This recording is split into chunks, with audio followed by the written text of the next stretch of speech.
নমস্কার আমার প্রিয় বন্ধুরা, আজকেও আমি তোমাদের কাছে নিয়ে চলে এসেছি ক্লাস 10-এর কোষে দেখি 2 নম্বরের পরের পর্ব, অর্থাৎ তৃতীয় পর্ব এটা। তো এখানে যেটা বাকি ছিল মানে অর্থাৎ 2 নম্বর পর্বে আমি 15 পর্যন্ত অঙ্ক করিয়ে দিয়েছিলাম, অর্থাৎ এতটা পর্যন্ত।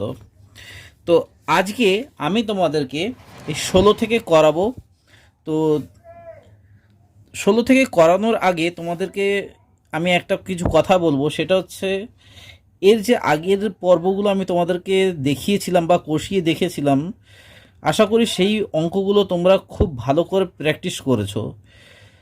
আর যদি না প্র্যাকটিস করে থাকো, তোমাদেরকে অনুরোধ করো প্লিজ তোমরা এর আগের অঙ্কগুলোকে দেখো এবং অঙ্কগুলো প্র্যাকটিস করো। প্র্যাকটিস না করলে কিন্তু এই অঙ্কগুলো তোমাদের কাছ থেকে একদম নতুন মনে হবে এবং বুঝতেও অসুবিধা হবে, কারণ প্রত্যেক সিরিয়াল ওয়াইজ অঙ্কগুলো আছে যেগুলো তোমাদের পরপর করলে কিন্তু এই অঙ্কগুলো বুঝতে তোমাদের কোনো অসুবিধা হবে না। আর তোমাদেরকে বলবো যে প্রথম যে অঙ্কগুলো করিয়েছিলাম অর্থাৎ প্রয়োগের অঙ্ক, সেই অঙ্কগুলো আরও একবার ভালো করে দেখে নিও।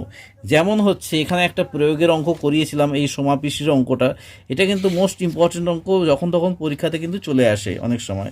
বা এইটা জয়ন্ত, বা এইটা কিন্তু অনেক সময় হামেশাই আসে, সেটা হচ্ছে বিমল কাকু, যেগুলো আমি তোমাদেরকে প্রয়োগের সেকেন্ড পার্টে আমি তোমাদেরকে দেখিয়েছি। তো তোমরা প্লিজ দেখতে থাকো এর আগের অঙ্কগুলো এবং ভালো করে প্র্যাকটিস করতে থাকো। প্র্যাকটিস করলে কিন্তু সবসময় মনে রাখবে, তোমাদের কিন্তু অঙ্ক যত প্র্যাকটিস করবে তত তোমাদের মাথা শার্প হবে এবং এমনি ধরনের অঙ্ক যেমনভাবেই ঘুরিয়ে পেঁচিয়ে দিক না কেন তোমাদের করতে কোনো অসুবিধা হবে না। তো দেখো তাহলে আজকে আমি করাচ্ছি এই অঙ্কগুলো, আর তোমাদেরকে প্রত্যেকবারের মতো বলছি যে এই যখন পাটিগণিতের অঙ্ক করবে এই অঙ্কগুলো একটু ভালো করে পড়বে।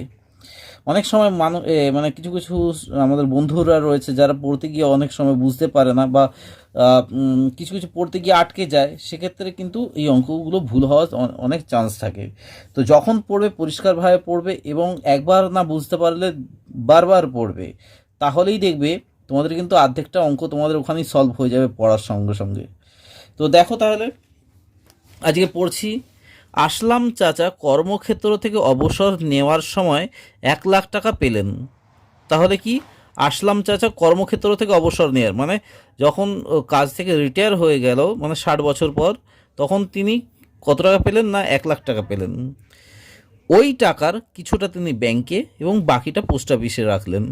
তাহলে তিনি কতটা ব্যাংকে রেখেছে কতটা পোস্ট অফিসে রেখেছে আমরা কিন্তু জানতে পারলাম না, বলে দেয়নি। প্রতি বছর সুদ বাবদ তিনি 5,400 টাকা করে পান।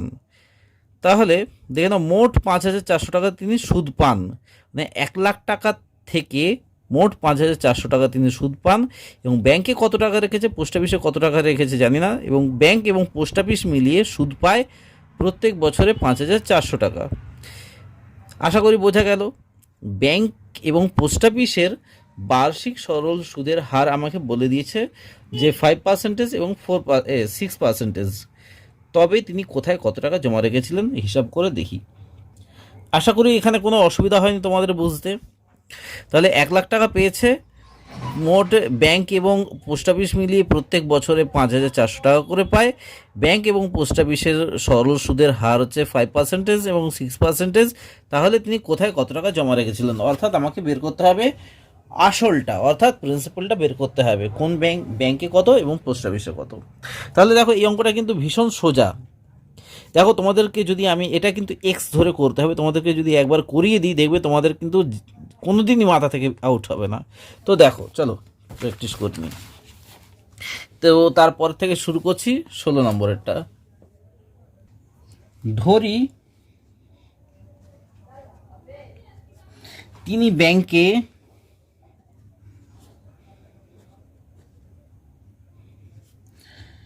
এক্স টাকা জমা রাখেন। ঠিক আছে, আসলাম চাচা তাহলে কি এক্স টাকা ব্যাংকে জমা রাখেন আমি ধরলাম। ঠিক আছে, তাহলে তাহলে পোস্ট অফিসে, তাহলে কত পোস্ট অফিসে কত টাকা জমা থাকবে, তাহলে পোস্ট অফিসে জমা রাখবেন, এই মোট তো 1,00,000 টাকা, তাই না? মোট 1,00,000 টাকা। এবার 1,00,000 টাকা থেকে টাকা জাস্ট বাদ চলে যাবে, তাহলে এই টাকাটা পোস্ট অফিসে এত টাকা জমা রাখেন, ঠিক আছে? তাহলে পোস্ট অফিসে এত টাকা জমা রাখেন, এটা হয়ে গেল। এইবার তোমাকে বের করতে হবে ব্যাংকের ক্ষেত্রে একবার, পোস্ট অফিসের ক্ষেত্রে একবার, ঠিক আছে? তো ব্যাংকের ক্ষেত্রে বের করছি। ব্যাংকের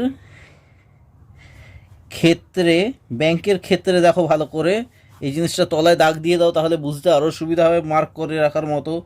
তাহলে ব্যাংকের ক্ষেত্রে এখানে লেখো যে আসল, এখানে লিখে দাও আসল অর্থাৎ প্রিন্সিপাল। এখানে লেখো সুদের হার অর্থাৎ আর সমান সমান, আমি সব লিখছি এখানে। আর তাহলে আসল কি, টাকা, সুদের হার হচ্ছে আমাকে কত বলে দিয়েছে না 5%। তারপর বলেছে সময় তো প্রত্যেক বছর বলেছে, অর্থাৎ T=1, মানে 1 বছর বলেছে, প্রত্যেক বছরে 5,400 টাকা করে পায়, সেখানে 1 বছরই ধরলাম। তাহলে সুদ কত, সুদটা কত আমাকে বের করতে হবে। সুদ অর্থাৎ ইন্টারেস্ট কত আমরা জানি না, এটাকে আমাকে ক্যালকুলেট করে বের করতে হবে। তো আমরা মানে কি জানি, I=P/T/100, তাই না? এক্ষেত্রে তাহলে অতএব বা অর দিয়ে করো তাহলে কত হচ্ছে ইন্টারেস্টটা না, পি হচ্ছে কত এক্স, আর মানে হচ্ছে রেট অফ ইন্টারেস্ট 5, টি হচ্ছে 1, আর এখানে বাই 100, তাহলে কত হলো, কেটে দাও 5, বা 5 কাটার দরকার নেই কারণ অঙ্ক করতে সুবিধা হবে আমার, আমি কাটলাম না, 5x/100 করে দিলাম, ঠিক আছে? এই টাকাটা সুদ, ঠিক আছে? ব্যাংকের ক্ষেত্রে সুদ এই টাকাটা, ঠিক আছে? দেখো অঙ্ক করতে সুবিধা হবে বলেই আমি কাটলাম না, ঠিক আছে?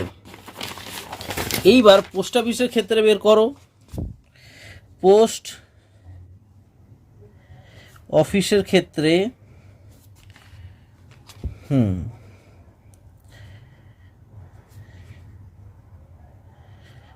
পোস্ট অফিসের ক্ষেত্রে কি, পোস্ট অফিসের ক্ষেত্রে এখানে লেখো আসল অর্থাৎ প্রিন্সিপাল সমান সমান কত, 1,00,000 টাকা থেকে টাকাটা বাদ গেছে, আর সুদের হার কত না, রেট অফ ইন্টারেস্ট হচ্ছে সমান সমান 6%, তাই তো? আর এখানে সময় সমান সমান টি, মানে টাইম = 1 বছর, আর হচ্ছে ইন্টারেস্ট মানে সুদ, এখানে লেখো সুদ, তারপর লেখো ব্র্যাকেটে আই, মানে ইন্টারেস্ট সমান সমান কত আমরা জানি না। এক্ষেত্রে এখানে লিখবে যে এক্ষেত্রে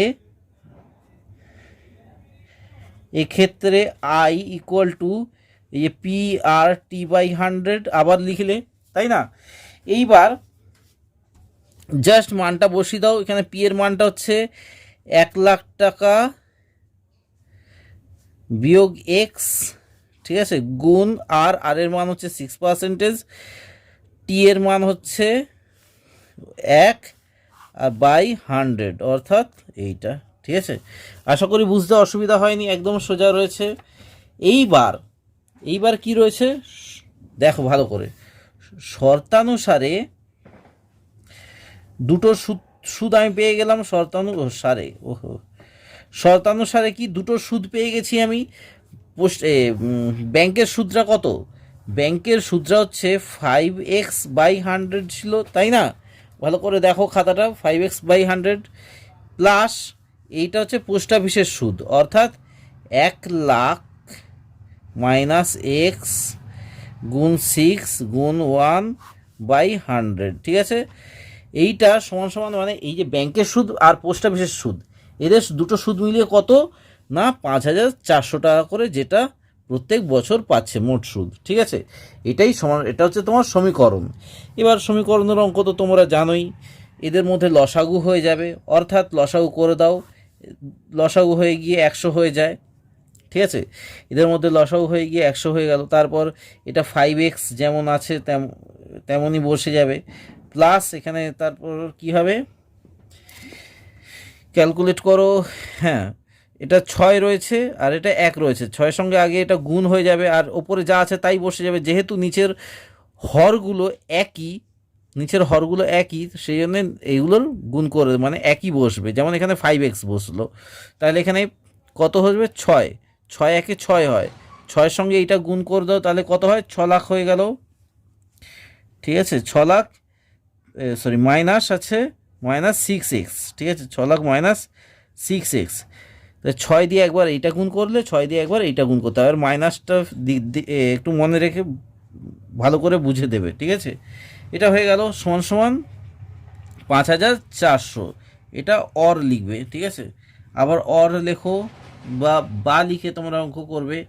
এখানে দেখো 5খানা এক্স হচ্ছে প্লাস ফিগারে রয়েছে, 6টা এক্স হচ্ছে মাইনাস ফিগারে রয়েছে, অর্থাৎ মাইনাস এক্সের সংখ্যাটা কিন্তু বড়, মানে মাইনাস এক্স হবে এখানে, ঠিক আছে, মাইনাস এক্স হয়ে গেল। এইবার কি প্লাস -x প্লাস কত হলো না 6 লাখ হয়ে গেল। ভালো করে দেখবে এখানে এবার ম্যাজিক ফিগার একটা আসবে। 54-র সঙ্গে 100 গুণ হয়ে গেল, কত হলো 54, মানে 1 2 3 4, 1 2 3 4, তাহলে 5400। ঠিক আছে, এটা বুঝতে পেরেছো তো? মানে 6টা এক্স থেকে এটা মাইনাস ফিগারটা বড় এখানে, তাই 6টা এক্স থেকে 5টা এক্স চলে গেলে তাহলে কি -x থাকে এখানে। এবার 6000টা 6 লাখটা এখানে 6 লাখ বসিয়ে দিলাম। 54-র সঙ্গে মানে এটা কোনাকুনি গুণ হয়ে যায়, তো ওই পারে গেলে মানে ভাগ আকারে রয়েছে, ওই সাইডে গেলে গুণ হয়ে যায়, সেখানে গুণ হয়ে গিয়ে এইটা হয়ে গেল। এইবার কি করতে হবে, এবার এই জিনিসটাকে ওই সাইডে তাড়িয়ে দিতে হবে। Or -x is equal to 54 মানে 5,40,000 মাইনাস 6 লাখ। ঠিক আছে, তাহলে কোনটা বড়, 6 লাখ বড় না 5,40,000 বড়? নিশ্চয়ই 6 লাখ বড়, তাই না? 6 লাখটা কি মাইনাস ফিগারে রয়েছে, মানে এখানে তাহলে কি হবে মাইনাসে উত্তর বেরোবে। মানে ধরে নাও এখানে 5 রয়েছে, 5 থেকে 6 বিয়োগ যাবে কখনো? যাবে, কখন না তখন -1 হয়ে যাবে। ঠিক একইভাবে এটা অর এক্স ইকুয়াল টু এই যে -x ইকুয়াল টু এই যে আর করে দিই -x, এই যে -x ইকুয়াল টু মাইনাসে আনসার বেরোবে। ঠিক আছে, যেমন এটা বেরোলো, কত বেরোবে না 60,000। ওহো 60,000 বেরোবে। ঠিক আছে, 40,000 এটা 60,000 হলো। অর এবার কি করবে না জাস্ট মাইনাস মাইনাস কেটে যাবে, কেটে যাবে, তাহলে মাইনাস কেটে গেলে কি হয় এক্স ইজ ইকুয়াল টু 60,000। অর্থাৎ আমি কি ধরেছিলাম এক্সের মান আমি কি ধরেছিলাম যে ব্যাংকে টাকা জমা দিয়েছিল এক্স টাকাটা, এই যে তিনি ব্যাংকে এক্স টাকা জমা রাখেন, তাই না? তো সেটাই উত্তরটা হয়ে যাবে এখানটায়। অতএব তিনি ব্যাংকে টাকা রাখেন সমান 60,000 টাকা। ঠিক আছে, এটা হয়ে গেল, কমপ্লিট হয়ে গেল। আর কি বলেছে না, এবং পোস্ট অফিসে টাকা রাখেন সমান এই 1 লাখ টাকা থেকে 60,000 বিয়োগ চলে যাবে। ঠিক আছে, সমান 40,000 টাকা। আশা করি বুঝতে পেরেছো অঙ্কটা কতটা সোজা, তাই না? ওই জন্য বলছি যে প্লিজ প্র্যাকটিস করার মতো কিন্তু কোনো আলাদা কোনো তোমাদের রাস্তা নেই। ঠিক আছে, 17টা দেখো। 17টায় বলেছে কি, রেখা দিদি তার সঞ্চিত অর্থের 10,000 টাকা দুটি আলাদা ব্যাংকে ভাগ করে একই সময় জমা দিলেন। তাহলে ধরে নাও জানুয়ারি মাসে জমা দিলেন 10,000 টাকা। এবার কি দুটি আলাদা ব্যাংকে জমা দিল 10,000 টাকা, মানে ভাগে আলাদা করে দিল, 10,000 টাকা ভাগ করে দিল। একটি ব্যাংকে বার্ষিক সুদের হার 6%, অন্য একটি ব্যাংকে বার্ষিক সুদের হার হচ্ছে 7%। তাহলে রেট অফ ইন্টারেস্ট আমরা পেয়ে গেলাম 2 বছর পর, অর্থাৎ টাইমও পেয়ে গেলাম আমরা। 2 বছর পর তিনি সুদ বাবদ 1280 টাকা পান, মানে দুটো ব্যাংক মিলিয়ে মোট 1280 টাকা পান। খানিকটা কিন্তু এইটারই মতো, বুঝতে পারছো তো? এখানেও বলেছে মোট সুদ 5400 টাকা, এখানেও বলছে মোট সুদ 1280 টাকা পান। এবং এখানেও বলে দিয়েছিল কি সুদের হার বলে দিয়েছিল, এখানেও দেখো দুটো সুদের হার বলে দিয়েছে, ঠিক আছে? এখানেও দেখো মোট টাকা বলে দিয়েছে, এখানেও মোট টাকা বলে দিয়েছে, কিন্তু এখানেও মোট টাকা দুটো সাইডে আলাদাভাবে জমা দিয়েছে। তাহলে বুঝতেই পারছো যে দুটো একই ধরনের অঙ্ক। এবার এখানেও বলছে কি, এখানেও বলছে তাহলে তিনি কোন ব্যাংকে কত টাকা জমা দিয়েছিলেন, ঠিক এক্স্যাক্ট এর আগের অঙ্কটারই মতন। তো এমনি ধরনেরই কিন্তু ঘুরিয়ে পেঁচিয়ে অঙ্ক দেবে, কিন্তু একই ধরনের অঙ্ক, জাস্ট নাম্বারগুলো পাল্টে দেবে। নাম্বার বলতে কি, এই সংখ্যাগুলো পাল্টে দেবে, ঠিক আছে? তো অনেক সময় কি হয়, অনেক বন্ধুরা রয়েছে যারা এমনি হকচকিয়ে যায়, বাবা করে এলাম এই 1 লাখ টাকা, চলে এলো 5 লাখ টাকার অঙ্ক, কি করে হবে? করলাম 10,000-এর অঙ্ক, চলে এলো 50,000-এর অঙ্ক, মানে এটাকেই 50,000 বানিয়ে দিল, ঠিক আছে? তো সেই জন্যই বলছি তোমরা জাস্ট অঙ্কগুলোকে কিন্তু ভালো করে প্র্যাকটিস করো। যদি প্র্যাকটিস করো তাহলে যে কোনো সংখ্যাই দিক না কেন তোমাদের কিন্তু করতে কোনো অসুবিধা হবে না। তাহলে দেখো আমি আবার ধরছি, ওই ধরারই অঙ্ক এটা। ধরি তিনি, আমি লিখে নিচ্ছি কিছুটা। তাহলে এখানে লিখলাম যে ধরি তিনি প্রথম ব্যাংকে X টাকা এবং দ্বিতীয় ব্যাংকে জমা দিয়েছিলেন, তাহলে কি 10,000 মাইনাস X টাকা, তাই না? মোট টাকার পরিমাণ তো 10,000। প্রথম ব্যাংকে যদি X টাকা জমা দেয় তাহলে নিশ্চয়ই দ্বিতীয় ব্যাংকে 10,000 মাইনাস X টাকা হবে, তাই না? তো সেটাই আমি এখানে করে নিলাম। এইবার কি করতে হবে, ঠিক এর আগের মতনই, যে প্রথম ব্যাংকের ক্ষেত্রে এই যে প্রথম ব্যাংকের ক্ষেত্রে দেখো, প্রথম ব্যাংকের ক্ষেত্রে কি, এখানে লেখো যে ওই আগেকার মতনই আসল অর্থাৎ প্রিন্সিপাল সমান সমান X টাকা, সুদের হার লিখছি, সুদের হার অর্থাৎ রেট অফ ইন্টারেস্ট সমান সমান হচ্ছে কত, 6% প্রথম ব্যাংকে। এবং সময় কত, এর আগেরটাই ছিল, আমি বলছি সময় T ইজুকাল টু, এর আগেরটাই ছিল 1 বছর, এটা হয়ে গেল 2 বছর, এর আগের অঙ্কটায়। তাহলে এ সুদ সমান সমান আমরা কত জানি, অর্থাৎ ইন্টারেস্ট সমান সমান আমরা কত জানি না কিছুই, ঠিক আছে? সেটাই বের করতে হবে, কারণ ওখানে ওই ইন্টারেস্টটা এখানে বসে এমনি 1280 টাকা তিনি মোট সুদ পান, তো সেটাই এখানে করতে হবে। অতএব হ্যাঁ দেখো যে সূত্রানুসারে কি না, I is equal to PR/T/100 সমান সমান পি, এখানে প্রিন্সিপাল X, আর মানে হচ্ছে 6, T মানে হচ্ছে 2, মানে T মানে সময় 2 বছর বাই 100 সমান সমান 6 দুগুণে 12, অর্থাৎ 12x/100, ঠিক আছে? বুঝতে পেরেছো? ঠিক একইভাবে আমি দ্বিতীয় ব্যাংকের ক্ষেত্রে বের করে নিচ্ছি। দ্বিতীয় ব্যাংকের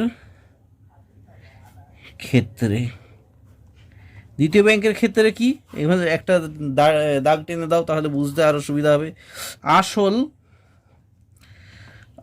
সমান সমান প্রিন্সিপাল সমান সমান কত না, 10,000 বিয়োগ X টাকা, ঠিক আছে? সুদের হার কত, সুদের হার অর্থাৎ রেট অফ ইন্টারেস্ট সমান সমান 17টা, তো 7%, 7, সুদের হার 7%। সময় হচ্ছে T ইকুয়াল টু 2 বছর, এবং সুদ অর্থাৎ ইন্টারেস্ট সমান সমান কত আমরা জানি না। তো এইবার বের করব আমরা। এখানেও সেমনি দ্বিতীয় ব্যাংকের ক্ষেত্রে এখানে লিখে নিয়ে সূত্রানুসারে দেখো,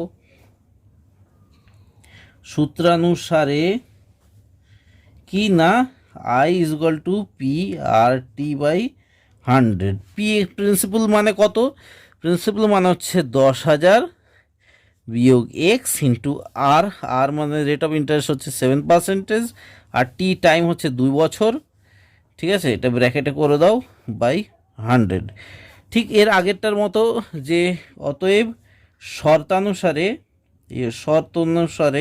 মানে শর্ত হিসেবে, ঠিক আছে, শর্তানুসারে বা প্রশ্নানুসারে যাই বলো না কেন, যে দুটো ব্যাংকের সুদ মানে হচ্ছে এই ব্যাংকের সুদটা হচ্ছে এইটা, এই জিনিসটা আমাকে বের করতে নিয়ে যেতে হবে। আর কি না, এই ব্যাংকের সুদটা, ঠিক আছে, এইটা আমাকে প্লাস করতে হবে। কি আমি করে দিচ্ছি, কত হচ্ছিল 12x, ও শর্তানুসারে 12x/100 প্লাস এই যে 10,000 বিয়োগ এক্স গুণ 7 গুণ 2/100 সমান কত না 1280। ঠিক আছে, 1280 মানে এই এদের সুদটা সমান এই সুদটা। ঠিক আছে, এটাই শর্তানুসারে সমান আমি বের করলাম, যেটা ওই এর আগের অঙ্কটায় করলাম। ঠিক আছে, সরি, তাহলে এদের লসাগু ওই 100ই বের হইবে, 100 লসাগু, এখানে 12x হয়ে গেল। এখানে 7 দুগুণে কত হয় 14, 14 10-এ, তাহলে এই যে 14 10-এ 7 দুগুণে 14, তাহলে 14 1-এ 14 বসিয়ে দিলাম, 1 2 3 4, 1 2 3 4টে শূন্য, অর্থাৎ একক দশক শতক হাজার, মানে 1,40,000 হয়ে গেল। ঠিক আছে, মাইনাস 14x-এ 14 হয়, মানে 14x হয়ে গেল। ঠিক আছে, সমান 1280 হয়ে গেল। অর এক্স, এখানে অর বসিয়ে দাও, যে দেখো 12x থেকে 14x কখনো বিয়োগ যাবে না, কারণ 14xটা মাইনাস ফিগারটা বড়, তাহলে -2x হয়ে গেল। ঠিক আছে, সমান তাহলে কত হয় ভালো করে দেখো, প্লাস করে দিলাম, প্লাস 1,40,000 করে দিলাম, এটা করে দিলাম, সমান 1280, এটার সঙ্গে দুটো শূন্য বাড়িয়ে দিলাম আরও। ঠিক আছে, কারণ এটা গুণ হয়ে গেল ওখানে গিয়ে, অর -2x সমান এই 12 মানে 1,28,000 মাইনাস 1,40,000। ঠিক আছে, তাহলে কত হয়, অর মাইনাস এক্স করে দিলাম, সরি, -x সমান কত, দুইটা এখানে কি আকারে রয়েছে, এক্সের সঙ্গে গুণ আকারে রয়েছে, ওই সাইডে গেলে কি হয়ে যাবে, ভাগ হয়ে যাবে। তাহলে 1,28,000 থেকে 1,40,000 কখনো বিয়োগ যায় না, কারণ ওখানে মাইনাস ফিগারটা বড়। তাহলে আমাকে মাইনাসের উত্তরটা আসবে, এখানে মাইনাস কত আসবে না -12,000 আসবে। ঠিক আছে, 12,000, আর এই যে দুইটা আমি নিয়েছিলাম, দুইটা এখানে গুণ আকারের ছিল, ওই সাইডে গেলে কি হয়ে যাবে, ভাগ হয়ে যাবে। অর তাহলে -x, এদিকে দেখো -x সমান কত হলো, -2 6 12, অর্থাৎ 6,000। এবার তাহলে কি হলো, এবার পরের লাইনে না মাইনাস কেটে যায়, অর্থাৎ অর x সমান 6,000 টাকা। বোঝা গেল? তো এইটা খুবই সহজ এবং মানে কি বলবো, সোজা অঙ্ক, এর আগেরটারই মতন। তাহলে এখানে x মানে 6,000 টাকা, অতএব তিনি এই প্রথম ব্যাংকে জমা দেন কত না 6,000 টাকা, 6,000 টাকা, এবং দ্বিতীয় ব্যাংকে জমা দেন সমান এই 10,000 বিয়োগ 6,000 সমান 4,000 টাকা। বোঝা গেল? সোজা অঙ্ক একদম, তাই না? ওই জন্য বলছি প্র্যাকটিস কিন্তু করে যেতে হবে। আর হ্যাঁ, যেসব নতুন বন্ধুরা এই ভিডিওটা দেখছো তাদের উদ্দেশ্যে আমার একটাই নিবেদন, যে প্লিজ তোমরা শুধু অঙ্ক দেখে গেলে কিন্তু হবে না, বলে দিলাম, সাবস্ক্রাইব করতে হবে, চ্যানেলটা সাবস্ক্রাইব করে সঙ্গে থেকো, তাহলে কিন্তু আমি আরও উৎসাহ বোধ করব যে তোমাদের সঙ্গে অন্যান্য ভিডিও তোমাদের কাছে শেয়ার করার জন্যে। যত ভিডিও শেয়ার করব আশা করি তোমাদের কিন্তু প্রত্যেকটা ভিডিওই ভালো লাগবে, এবং খুব সহজ পদ্ধতিতে কিন্তু আমি আশা করি তোমাদেরকে অঙ্কগুলো শিখিয়ে দিচ্ছি। তো দেখো এর পরের অঙ্কটা, 17 অঙ্কটা, এই 17 অঙ্কটাই তো হ্যাঁ 17 অঙ্কটাই তো করলাম, 18 অঙ্কটা দেখো। তো 18 অঙ্কটাই বলেছে, দেখো এখানে বলেছে যে কোনো ব্যাংক বলেছে বার্ষিক, ভালো করে পড়বে, কোনো ব্যাংক বার্ষিক 5% সরল সুদ দেয়, কোনো ব্যাংক 5% সরল সুদের দেয়। এইবার এইবার কি হলো, হ্যাঁ ওই ব্যাংক ওই ব্যাংকে দীপুবাবু বছরে প্রথমে 15,000 টাকা জমা দিলেন, ধরুন জানুয়ারি মাসে 15,000 টাকা জমা দিল, 3 মাস পর 3,000 টাকা তুলে নিল, অর্থাৎ তার 3 মাস ধরে 15,000 টাকা উনি ব্যাংক থেকে সুদ পাবেন। এবং টাকা তুলে নেওয়ার আবার 3 মাস পর তিনি 8,000 টাকা জমা দিলেন, অর্থাৎ 3 মাস পর তিনি টাকা জমা দিলেন, আবার 3 মাস পর কি করলো, যে 8,000 টাকা জমা দিল ওই বছর। তাহলে 3 মাস পর জমা দিল মানে কি 6 মাসের মাথায় জমা দিল। ওই বছরের শেষে দীপুবাবু সুদে আসলে ব্যাংক থেকে কত টাকা পাবেন, মানে সুদ সহ কত টাকা পাবেন। 15,000 টাকা জমা দিয়েছিল, 3,000 টাকা তুললো 3 মাস পর, আবার 3 মাস পর কী করলো 8,000 টাকা জমা দিল। তাহলে তিনি সুদ বাবদ কত টাকা পাবেন ওই ব্যাংকে থেকে। তাহলে দেখো সুদ মানে সুদে আসলে কত টাকা পাবেন, সুদ তো তাহলে সুদ বের করলেই তারপর আসলের সঙ্গে যোগ করে দেবো, তাই না। তো দেখো তাহলে 18 অঙ্কটা একদম সোজা রয়েছে, কিন্তু এই অঙ্কটা কিন্তু তোমাদেরকে বলে মার্ক করে রাখো, অঙ্কটা কিন্তু ইম্পর্টেন্ট রয়েছে, পরীক্ষাতে আসলেও আসতে পারে, ঠিক আছে। তো দেখো প্রথম ভালো করে বুঝবে, এই অঙ্কটা খুবই ইম্পর্টেন্ট, এদিকে ভালো করে খেয়াল রাখো। প্রথম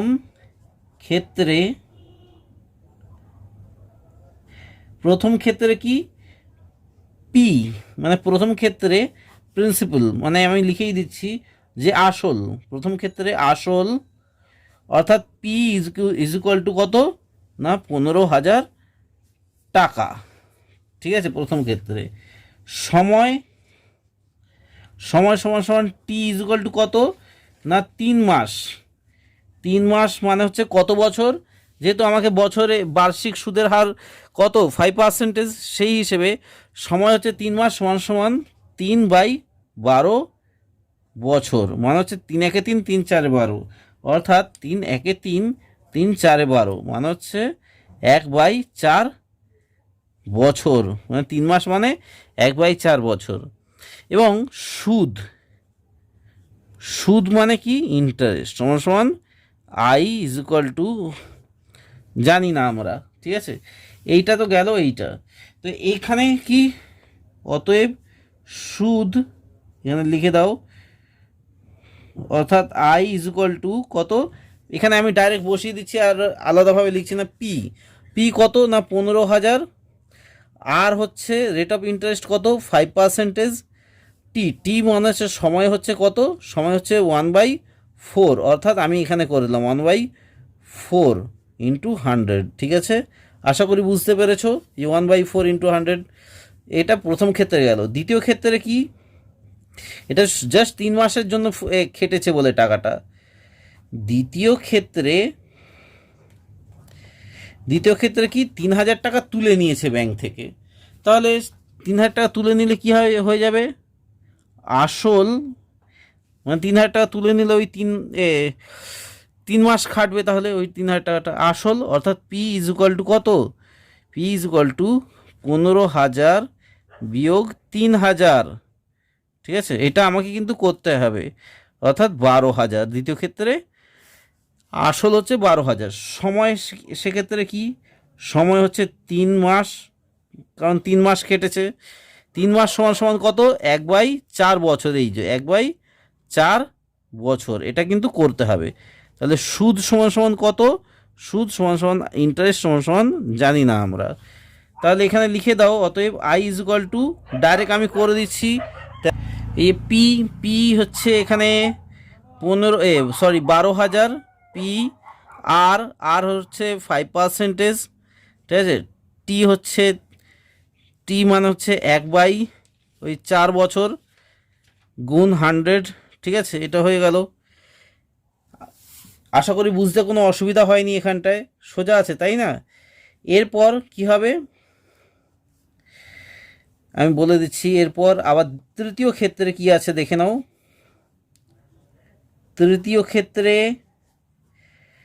তৃতীয় ক্ষেত্রে বলেছে আরও 3 মাস পর কি করেছে, আরও 3 মাস পর 8,000 টাকা আরও দিয়েছে এই 12,000 টাকার সঙ্গে। অর্থাৎ তৃতীয় ক্ষেত্রে আসল আসল অর্থাৎ পি ইজ ইকুয়াল টু কত না 12,000 প্লাস 8,000 সমান সমান 20,000। ঠিক আছে, এটা 20,000 টাকা, এটা হয়ে গেল। সময় কত তৃতীয় ক্ষেত্রে? তৃতীয় ক্ষেত্রে সময় হচ্ছে 6 মাস। কারণ কি, প্রথম ক্ষেত্রে 3 মাস জমেছে, মানে ওই 15,000 টাকাটা খেটেছে, আবার 3 মাস পর 3,000 টাকা তুলে নিয়েছে, এখানে 3 6 মাস চলে গেল, আর এইটা খেটেছে কি লাস্ট 6 মাস, অর্থাৎ তৃতীয় ক্ষেত্রে 6 মাস হচ্ছে টি মানে সময়। ঠিক আছে, সুদ অর্থাৎ আই ইজ ইকুয়াল টু আমরা জানি না, তাহলে আই ইজ ইকুয়াল টু তাহলে কি না 20,000 I into P, P P R T, R হচ্ছে 5%, টি মানে হচ্ছে সময় হচ্ছে 6 মাস। আচ্ছা, 6 মাস সমান সমান কত বছর না 6/12, 12 দিয়ে ভাগ করলে বছর চলে আসে, তাহলে 6 কততে 6, 6 একে 6, 6 2 12, অর্থাৎ 1-2 আসছে বছর, মানে 1 আর নিচে 2 গুণ 100, মানে পি আর টি বাই 100, এইটা 1/2 যেটা হয়ে গেল। এবার তোমরা কিন্তু এখানেও কেটে নিতে পারো বা তোমরা আলাদাভাবে কেটেও নিতে পারো। আমার মনে হয় বেটার হবে তোমরা যদি এখানে কাটাকুটি করে নাও। অর্থাৎ দেখো, এখানে যদি 2 শূন্য কাটো তাহলে এখানে কিছু থাকছে না। 4 কত, 4 একে 4, 4 কততে 12 হয়, 4 3-এ 12 হয়, তাহলে আর 3টে শূন্য বসিয়ে দাও। ঠিক আছে, তাহলে এখানে কত হলো 5-3-এ 15। ও, আমি ভুল করলাম, এটা 2 শূন্য কাটলে, এটা 2 শূন্য কাটলে, তাহলে এখানে 120 থাকে, 4 3-এ 12 অর্থাৎ 30 হয়। ওহো, এটা একটু মুছে দিচ্ছি। এই পেন্সিল দিয়ে কাটার এটাই একটা ভালো যে মোছা যায়।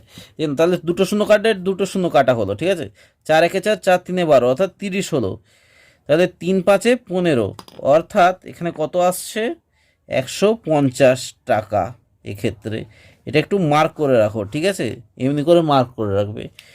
এরপর এইটার ক্ষেত্রে কি আসছে না, এইটার ক্ষেত্রে আসছেও, তোমার পেন্সিল দিয়ে কেটে নাও, যে 2 শূন্য কাটলে 2 শূন্য কাটলে 2 একে 2, 2 কততে 10 না 2, না 2 একে 2 হলে তারপর 100 হলো, 105-এ 500 হলো।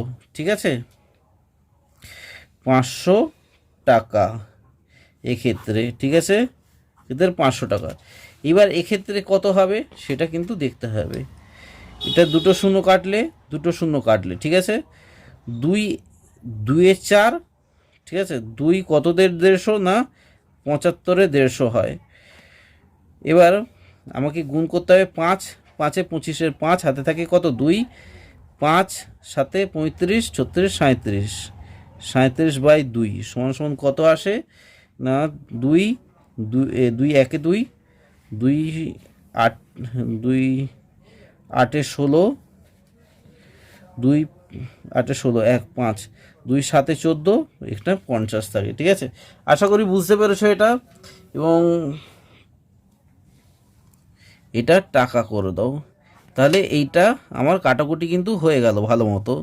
এবার এটাকে তোমাকে কি করতে হবে, যে দেখো ভালো করে, অতএব 3টের সুদ আমি পেয়ে গেছি। আমাকে প্রশ্নতে কি বলেছিল, যে ওই বছরে ওই দীপুবাবু সুদে আসলে কত টাকা পাবেন। তাহলে আমার সব সুদগুলো বেরিয়ে গেল। এবার আমি সুদগুলোকে যোগ করি, 187.50 যোগ 150, মানে এইটা এই যে ব্র্যাকেটেগুলো যেগুলো রয়েছে, যোগ 500, এটা যদি যোগ করা হয় তাহলে কত আসে না 837 টাকা 50 পয়সা, মানে এত টাকা হয়। তাহলে অতএব সুদে আসলে, আমি এখানে লিখে দিচ্ছি, সুদ আসল অর্থাৎ এখানে লিখে দাও এ সমান সমান এ মানে অ্যামাউন্ট, সুদাসল হবে, সুদাসল হবে কত না 20,000 টাকা। এই লাস্টে 20,000 টাকা জমা দিয়েছিল তো, সেই 20,000 টাকা যোগ 837 টাকা 50 পয়সা সমান সমান 20,837 টাকা 50 পয়সা। আশা করি বুঝতে পেরেছো, এক কোনো অসুবিধা হয়নি, একদম সোজা অঙ্ক রয়েছে। দেখো এখানে আর দুটো অঙ্ক বাকি রয়েছে, এই দুটো অঙ্কর জন্য আমি তোমাদের কাছে কিন্তু আলাদা আরেকটা ভিডিও আনবো, কারণ এই অঙ্কটা কিন্তু, এই দুটো অঙ্ক একটু বড় বড় রয়েছে এবং বোঝানোরও ব্যাপার রয়েছে। সেই জন্য আমি চাই না যে এই ভিডিওটা অনেকটা বেশি লেন্দি হয়ে যাক। তো আজকের ভিডিওটা তোমাদের কাছে কেমন লেগেছে প্লিজ জানিও। আমি তোমাদের কাছে একটু কমেন্ট আশা করি, কারণ আমিও তো তোমাদের কাছে এত খেটে আমি তোমাদের কাছে তুলে ধরছি অঙ্কের সলভ এবং খুবই সহজ এবং সরল পদ্ধতিতে তোমাদেরকে বোঝানোর চেষ্টা করছি, এবং আশা করি অনেকে এর থেকে উপকৃত হচ্ছ। তো সেই জন্যই তোমাদের কাছে একটা রিকোয়েস্ট, প্লিজ তোমার চ্যানেলটা সাবস্ক্রাইব করে নিও যেসব নতুন বন্ধুরা দেখছো, আর পারলে যদি ভালো লাগে অবশ্যই একটা লাইক করে দিও, আর শেয়ার করো অবশ্যই ফ্রেন্ডস এবং ফ্যামিলি সার্কেলে, তোমাদের হোয়াটসঅ্যাপে, ফেসবুকে, ইনস্টাগ্রামে তোমরা এই চ্যানেলের লিঙ্কটা কিন্তু শেয়ার করো। কারণ অনেক বন্ধু রয়েছে তোমাদের যারা কিন্তু এখনও কিন্তু গরিব রয়েছে, যাদের হোম টিউটার কিন্তু নেই, তাদের ক্ষেত্রে কিন্তু এই চ্যানেলটা অনেকটাই আশীর্বাদের মতো কাজ করবে। তো অসংখ্য ধন্যবাদ, ভিডিওটা শেষ পর্যায়ে চলে এসেছি, তোমরা যারা দেখছো এই ভিডিওটা, এবং তোমাদেরকে বলবো যে তোমরা খুব খুব ভালো থেকো এবং সুস্থ থেকো। দেখা হচ্ছে পরের পর্বে এই দুটো অঙ্ক নিয়ে। বাই।